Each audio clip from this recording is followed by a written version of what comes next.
Hey mamas, welcome to week 2 of Heroic Mama in Training program. My name is Claire and it is an honor to be here with you.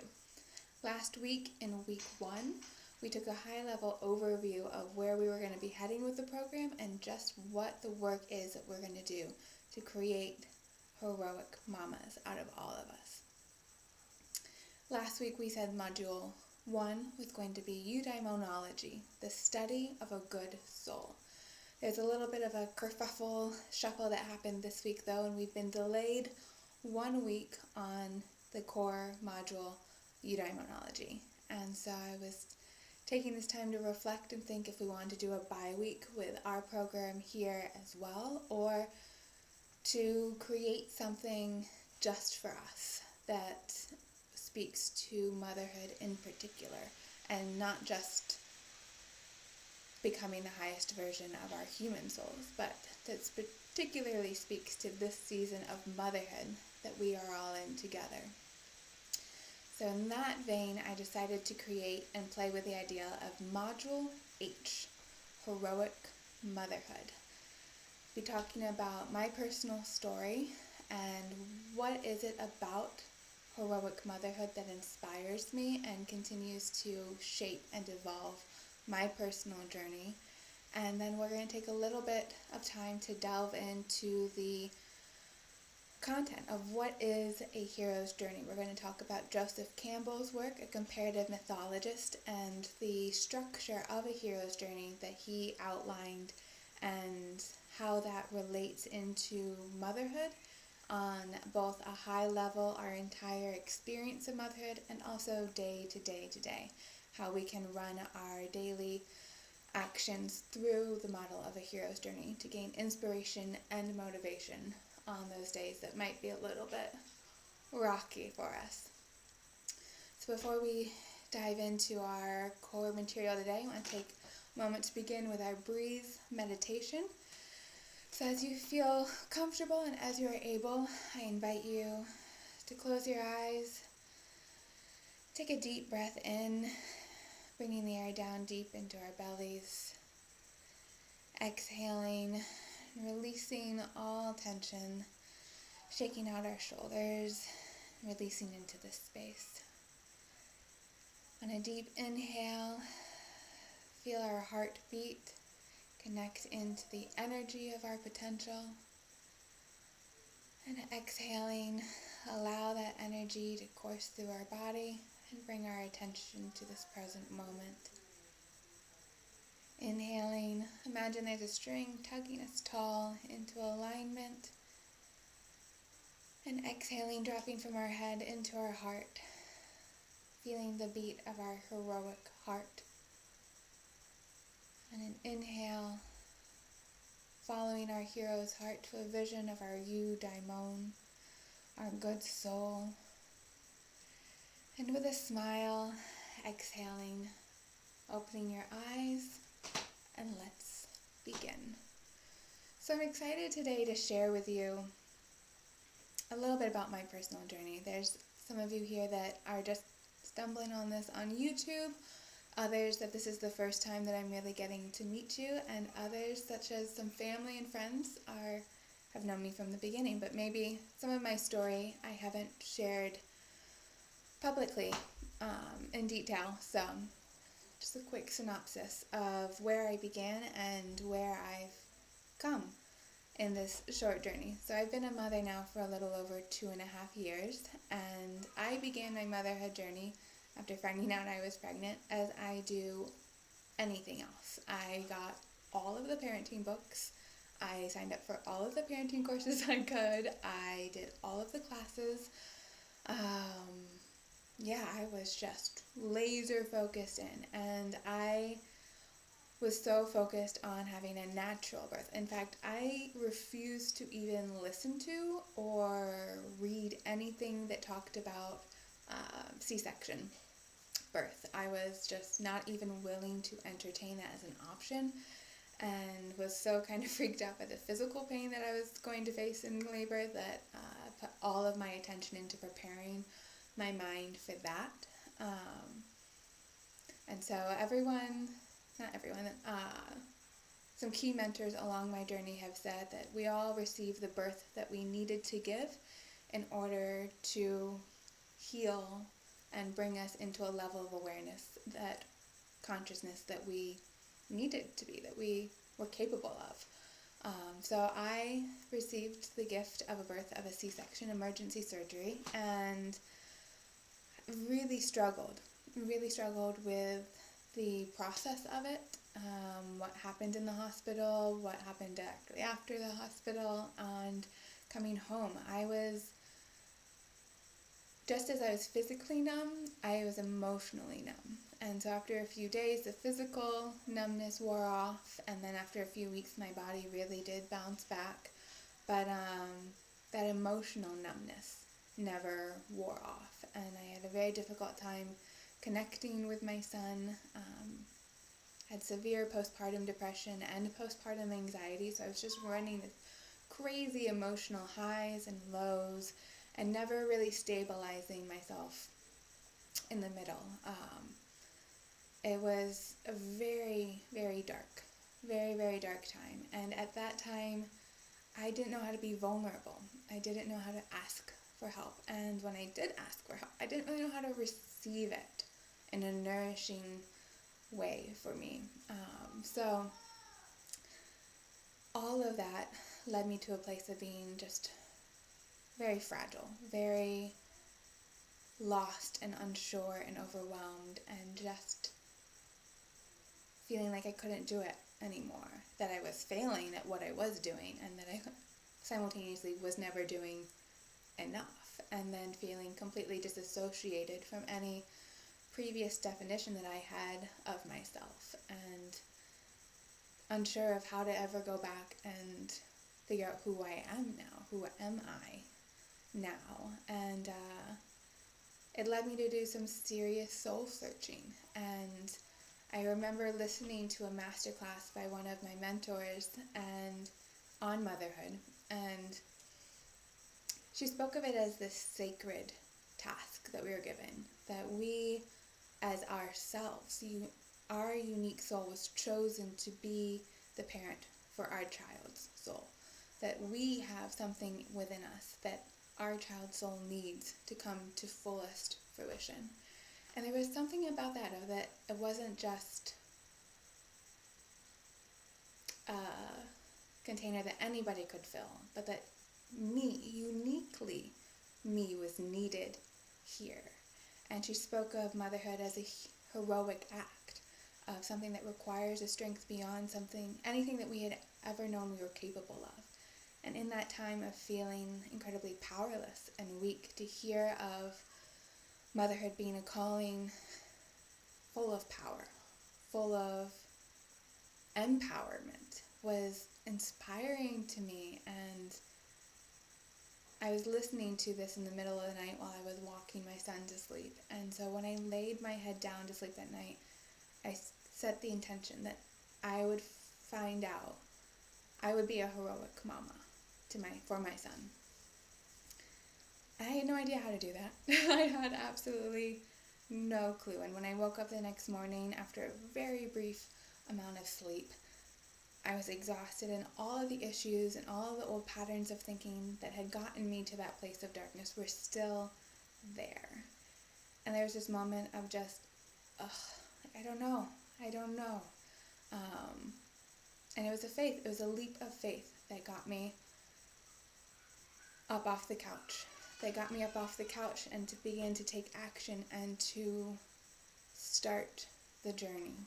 And that led me to a therapist's office, that led me to another therapist's office, that has led me down an incredible journey to be at this place now where I feel like I want every single mother to feel empowered every day, to know that your unique soul, you in particular, not anybody else, no guru, no specialist, no anything, has what your child needs in the way that you do.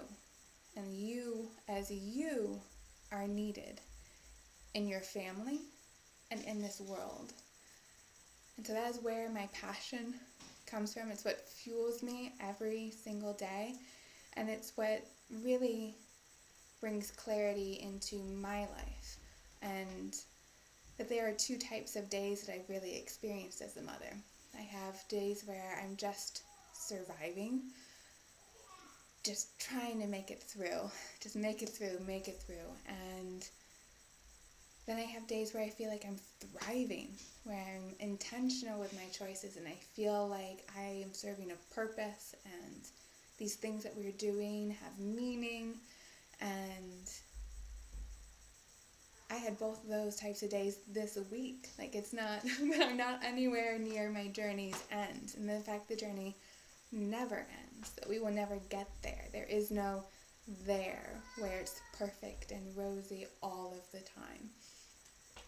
So I have these 2 days, and it's just like, what is the difference between surviving my days and thriving in my days? And the difference is the mindset that I bring to my daily actions. When they are in alignment with my highest self and I feel they are serving a purpose and a meaning, I am content and I am joyful and I feel alive. And it's an incredible feeling to be able to make that shift. And even though I still experience days of surviving, they're getting less. They're getting less often, they're getting less intense, they're getting less just in general. And so that's such an incredible part of these, accepting the call to a hero's journey. Is that it's not that the pain never ends or that we're never going to face any more challenges, but that the challenges aren't as hard as they used to be. They aren't as permanent as I used to think that they were, that this was just how life was and it was just gonna suck until my son wasn't a toddler anymore. But now it's an honor to be a mother, and that is just an incredible gift to be able to give to myself and anyone else, is to be able to feel like every single day you are serving a purpose, and that it's an honor to be alive, to be able to serve that purpose. So that's a small tiny bit about my personal journey that's brought me here to be in this space talking with all of you, and look forward to sharing more with you as the year goes along and getting to know each of you a little bit better as well. So when I speak of the hero's journey, what is it that I'm talking about? And the hero's journey comes from the work of Joseph Campbell.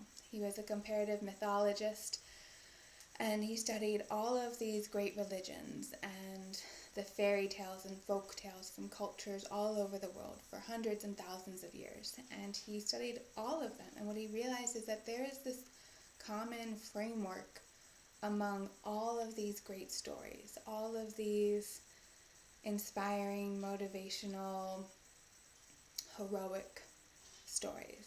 And he ended up calling that framework the hero's journey.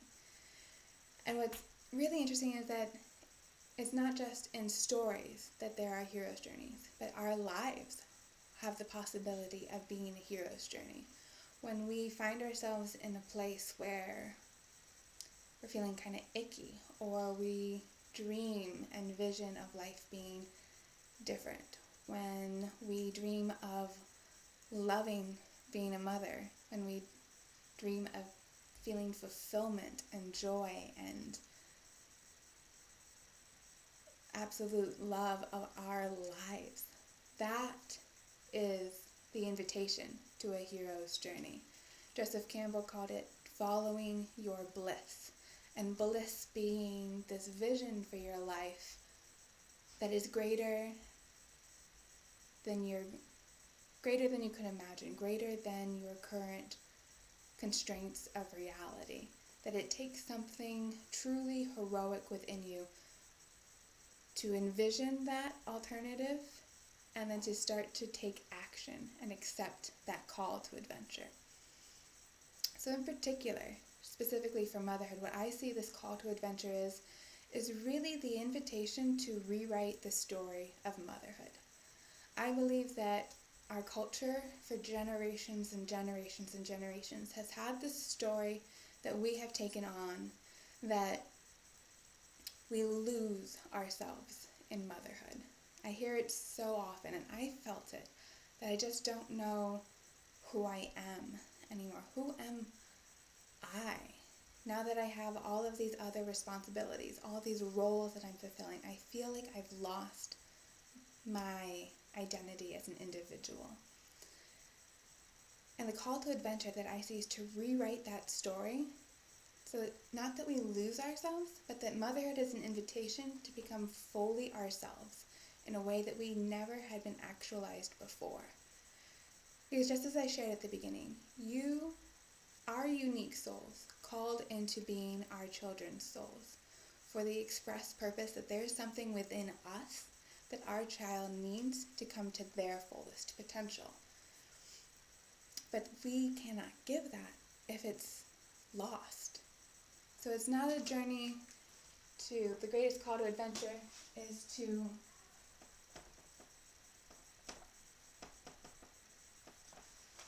accept the call to become, there we go, now we can read everything, become the fullest expression of your unique potential. Who is you? Who are you? Combining words here. Who are you at your highest self? And that can be so crazy. Joseph Campbell says that we enter the hero's journey not at a moment of clarity, but at the darkest point of the forest. So we don't know. You don't know, what does it mean to be fully alive? What does it mean to be my fullest potential? I have no idea what that looks like. And that's the scariest part, is to take that step when you have no idea what's coming next, or what should come next, or what the plan is, or what this journey is going to look like, or really even what the end goal is. To have that faith, to take that step, and just lean in and begin. And along the way, once we've accepted the call to adventure, we'll meet mentors along our way. These can be people that are on YouTube. This is one of the incredible resources of our generation, is that we have all of these sources now for inspiration and motivation. Meet mentors that are living their hero's journeys. You find women who are thriving in motherhood, and they become a guidepost for you of this beacon of light, and hold the possibility of this adventure that you're on. They're a little bit further down the path, and so they can kind of help guide you and be comfort along your way. And they're going to lead you straight into the unknown, where we have to cross from what we know into the unknown. So as limiting and as hard as it is for that story that we feel like we lose ourselves in motherhood, there's also a comfort in it. There's a comfort in it that for generations it's been the same story. So when you go home and you say that to your mother, she can say, yeah, I felt that. Yeah. And other moms at mom groups can join all in. There's comfort in the known. But what we have to really understand is that our goal in life isn't comfort, that there is more out there for us. And it's that yearning that we have in our heart that just won't go away. And when we have that yearning and we don't listen to it, when we don't accept the call, and we don't cross this threshold, and we bounce back up, that's where we need things to numb ourselves. We need the constant use of social media. We need the glass of wine at the end of the day, or the pot of coffee at the beginning of the day to get going. It's when we reach for the junk food and the just busy, rapid pace that we can get ourselves rolling into, because our heart knows that this isn't where it needs to be. This isn't its fullest calling, and it wants to have that challenge. It knows that there's more potential within you. And so you continue to hear the call to adventure until you finally and completely commit and cross over the threshold. And now at this point, maybe you're thinking, That's great. Now that we've started our journey and we know what we're doing, we're heading for becoming the fullest expression of ourselves, it should be easy, right? But that's not how the story goes. That would make a very short fairy tale, very short movie. Nobody would pay $10, $12 to go see that movie in the IMAX theater. What comes next is the trials and failures. When we have no idea what we're doing, we're going to try things and they're not going to work. And we're also going to be trying to break generational patterns. Those are deeply ingrained, not only in our psyche, but in also our social relationships and our family dynamics. And one of the things that my mentor says that I just love is that when we're accepting the call to a hero's journey and we're on the path, we're facing these trials and failures, we're not sidestepping lizards. We're trying to slay dragons. Huge, gnarly, scaly, tough, fire-breathing dragons are what we're trying to slay and overcome. That doesn't happen on the first time that we go around. And it doesn't happen alone. A key part of the hero's journeys are these helpers that we meet along the way. They are the fellow mothers who have accepted the call to a hero's journey. They are our partners in marriage and parenting. They are the mentors that we reach out to, who we learn from and say, I'm trying to handle this and I don't know what I'm doing. Finding people that we trust and who inspire us to help us learn how can we slay these dragons that we're facing.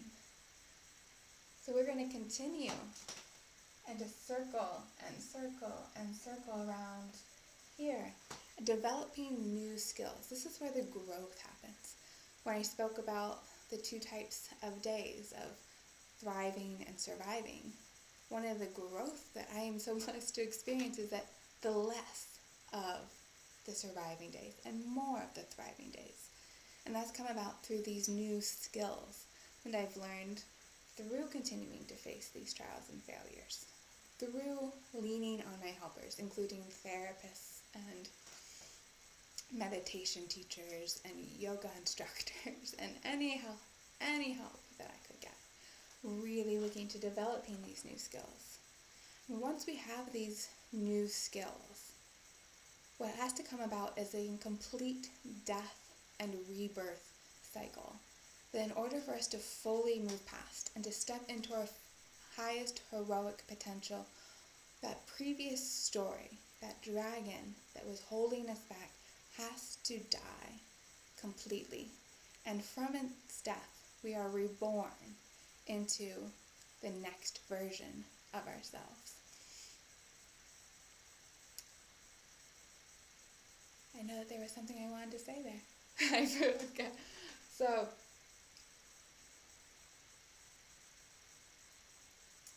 we died to who we were. Actually, I remember.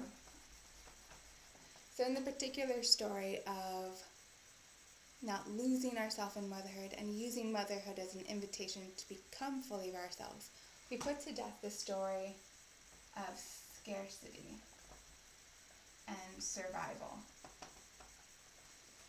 So that when those are fully slain and dead to us, we get to be reborn in a place of abundance and thriving.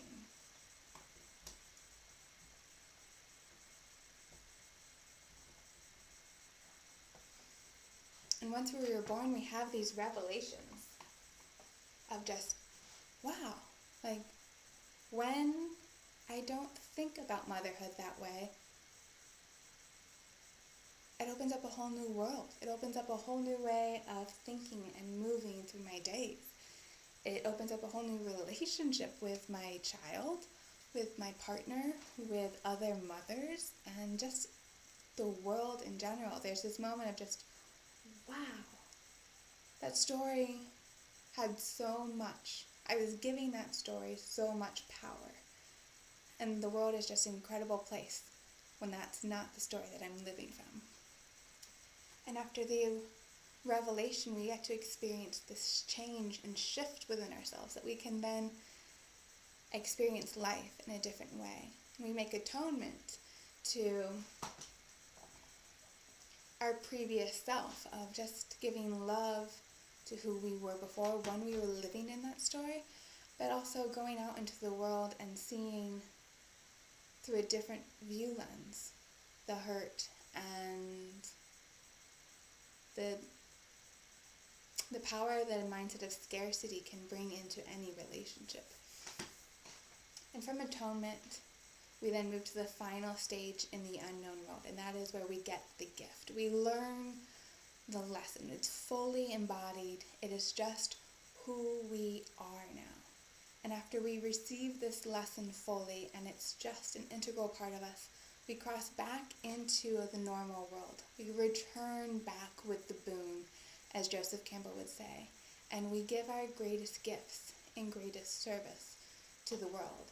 And with this particular example, we then bring back that changed mindset into our roles as mothers. And every opportunity, every day is not a distraction from our growth and development, but it is instead the testing ground. Every single day is the testing ground for becoming the fullest versions of ourselves. And John Kabat-Zinn wrote a wonderful book on parenting, mindfulness for parents, and he says that motherhood is actually an invitation to an intensive 18-year-long meditation retreat, and that we don't need to go anywhere to practice these skills. Right here, every single day, is the testing ground. And one of the things that is inspiring about the hero's journey is that there is no destination. There is no there. That once we return changed, we will then be presented with another adventure, another challenge, whether it's a mindset shift or a physical challenge or any opportunity to grow is an opportunity to accept the adventure to a hero's journey. So this is heroic motherhood. This is the framework through which I view my days, my seasons, and my whole life in one big arc of accepting the call to adventure and understanding that this is the game we are playing. That as heroes of our life story, we are an individual with the strength for two, and we are willing to do the hard work that it takes in order to cultivate that strength. So I believe fully that quote from Mother Teresa that says, if you want to change the world, go home and love your family. And this is my way of being that change. So let us be the change, and together we will change the world. Thanks, you guys. I'll see you next week.